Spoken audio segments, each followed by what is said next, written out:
একটি বিশাল বটগাছের গুড়ি, যা দেখতে অনেকটা গোল বেঞ্চের মতো। তার উপরে বসে আছে রবিন আর পলাশ। রাতের আবছা আলোয় চারপাশের পরিবেশ শান্ত। ঝিঝির ডাক শোনা যাচ্ছে। কি আরাম! সারাদিনের কাজের পর এইখানে বসে গল্প করা, আর কিচ্ছু চাই না। তোর আর কত আরাম চাই রে? গরম গরম লুচি আর মিষ্টি পেলে তো সব ক্লান্তি দূর হয়ে যাবে। আরে বাবা, কাজের পর একটু আরাম দরকার তো নাকি?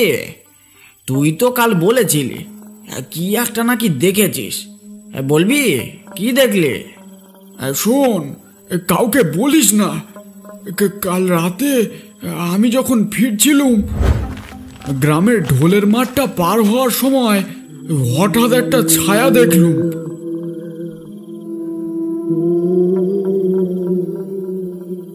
কি রকম ছায়া? মানুষ? ঠিক মানুষ না, অনেকটা লম্বা, কালো, আর কেমন যেন ফিস ফিস করে কথা বলছিল। রবিন, রবিন, রবিন। আমি ভয় পেয়ে দৌড়ে পালিয়ে আসি। আরে ওটা নিশ্চয়ই অন্ধকারে তোর মনের ভুল। এইসব ভূতের গল্প আজকাল আর কেউ বিশ্বাস করে নাকি? আমারও তাই মনে হয়েছিল, কিন্তু ওটা যে আমার নাম ধরে ডাকছিল। কি বলছিস রে? তা তুই আমায় দেখাতে পারবি যেটা তুই দেখেছিস? আমি কি করে দেখাবো? তুই যা না ঢোলের মাঠের দিকে, ওখানে গেলেই দেখতে পাবি। আমি একা কেন যাব? তুইও চ আমার সাথে, দুজনে একসাথে যাব। দেখলি তো, ভয় পেয়ে গেলি। আচ্ছা, আমিও তোর সাথে যাব নয়, কিন্তু তার আগে ওই বস্তুটার বিষয়ে একটা খোঁজ নেওয়া দরকার তো। কার কাছে যাওয়া যায় বলতো? কে বলতে পারবে ওটার বিষয়ে? চল প্রধানের কাছে যায়।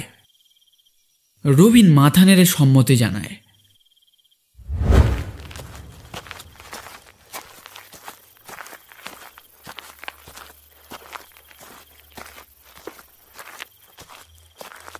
রাতের বেলায় রবিন আর পলাশ গ্রামের পঞ্চায়েত প্রধানের বাড়িতে পৌঁছায়। প্রধান একজন বয়স্ক ও গম্ভীর মানুষ। রাতের অন্ধকারে বাড়ির সামনে বসে হুঁকোতে ভুরুক ভুরুক তামাক টানছে। তাদের দেখে তিনি অবাক হন। কি ব্যাপার রবিন, এত রাতে? সব ঠিক আছে তো? হ্যাঁ কাকা, একটা দরকারি কথা ছিল। বলো। রবিন ইতস্তত করতে থাকে। পলাশ সাহস করে বলে, কাকা, রবিন কাল রাতে ঢোলের মাঠের দিকে একটা অদ্ভুত জিনিস দেখেছে, একটা ছায়া। প্রধান মশাই চুপ করে তাদের দিকে তাকিয়ে থাকেন কিছুক্ষণ, তারপর বলে ওঠেন, ঢোলের মাঠ? রবিন, তুই কেন ওদিকে গিয়েছিলে? আমি তো কতবার বলেছি ওই দিকটা ভালো না। আমি তো এমনি যাচ্ছিলাম, কিন্তু ওই ছায়াটা আমার নাম ধরে ডাকছিল। পঞ্চায়েত প্রধান চিন্তিত হয়ে ওঠেন। তিনি তাদের দিকে গম্ভীর দৃষ্টিতে তাকান। আজ থেকে প্রায় 50 বছর আগে আমার বাবাও ঠিক একই কথা বলেছিলেন। তিনি বলেছিলেন ওই মাঠে নাকি এক সাধু মারা গিয়েছিলেন। তিনি অনেক ধন সম্পদ মাটির নিচে লুকিয়ে রেখেছিলেন, বুঝছো? আর বলেছিলেন যে লোভ নিয়ে এই গুপ্তদান খুঁজবে তার সর্বনাশ হবে। কিন্তু কাকা, যদি সেই ধনসম্পদ খুঁজে বের করে গ্রামের কাজে লাগানো যায়, আমাদের গ্রামের অনেক উন্নতি হবে তো। লোভ সবসময় মানুষের সর্বনাশ করে পলাশ। সাধু বলে গিয়েছিলেন কোনো মানুষ যদি লোভের বশবর্তী হয়ে ওই গুপ্তধন খোঁজে, তবে সে আর কোনোদিন গ্রাম থেকে বের হতে পারবে না। সে ওই মাঠের সঙ্গে মিশে যাবে। কিন্তু যদি কেউ কোনো লোভ ছাড়াই সাহায্য করতে চায়? লোভ ছাড়া কোনো সাহায্য হয় না রবিন। সাহায্য করার পিছনেও কোনো না কোনো প্রাপ্তির আশা থাকেই। তোমরা কাল ওখানে আর যেও না, বুঝেছো?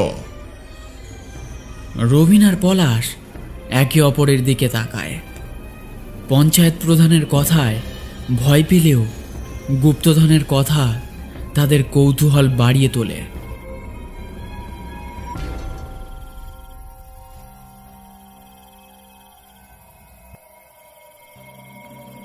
রাত গভীর, শুধু ঝিঝির ডাক শোনা যাচ্ছে।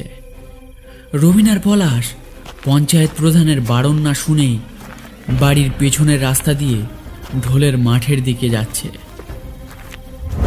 তাদের হাতে একটা পুরনো ম্যাপ, যা পলাশ তার ঠাকুরদার কাছ থেকে পেয়েছে। দেখ রবিন, এই ম্যাপটায় ঠাকুরদা সেই সাধুর ব্যাপারে লিখেছিলেন। সব পরিষ্কার করে লেখা নেই, কিন্তু বটগাছটা চিহ্নিত করা আছে। এই পলাশ, আমরা কি ঠিক করছি? পঞ্চায়েত প্রধানের কথা মনে নেই? আরে বাবা, আমরা তো শুধু দেখব, যদি কিছু থাকে তুলে নিয়ে চলে আসব। আমরা তো কোনো লোভ করছি না, শুধু কৌতূহল। হে হে হে।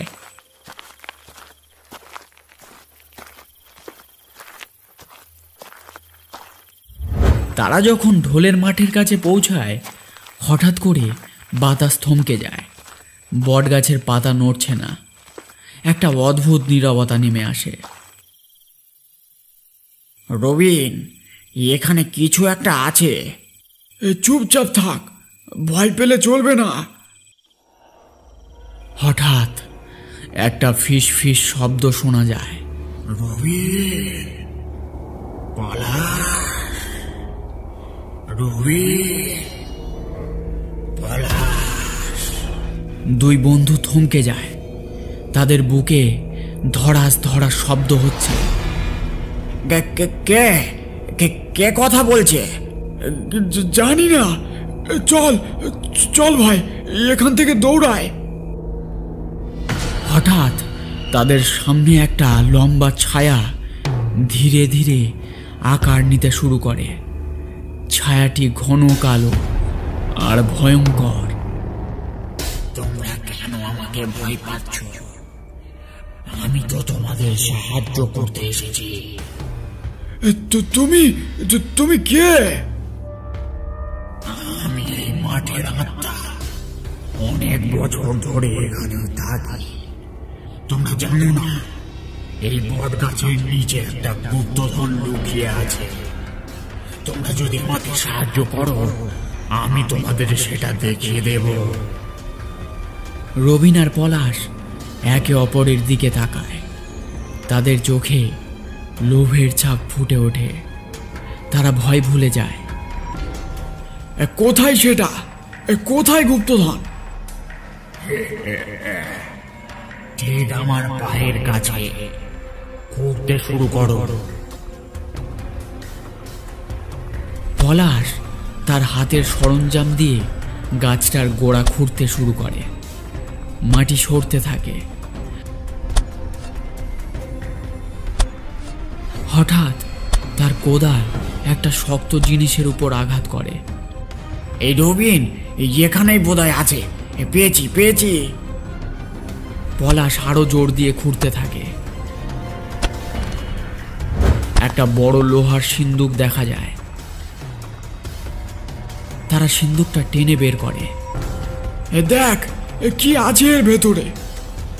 যখন সিন্দুকের ডালা খোলে, ভেতরে কোনো সোনা বা জহরত নেই, শুধু কিছু পুরনো চিঠি আর একটা ভাঙা ঘড়ি।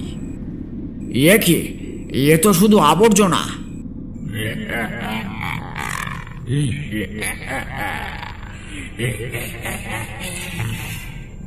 আবর্জনা, আবর্জনা। এটা তো সেই জিনিস যা তোমাদের লোভ দেখিয়েছে।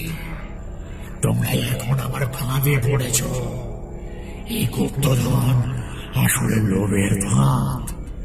যারা এই সিন্ধুক খুলেছে তারা কখনো গ্রামের বাইরে যেতে পারবে না।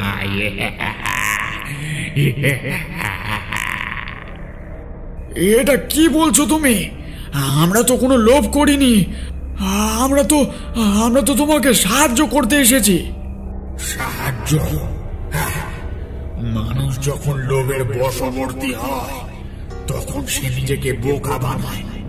প্রথমবার যখন তোমরা আমাকে দেখেছিলে তোমরা ভয় পেয়েছিলে, কিন্তু যখনই গুপ্তধনের কথা শুনলে তোমাদের ভয় এক নিমিষে উধাও হয়ে গেল।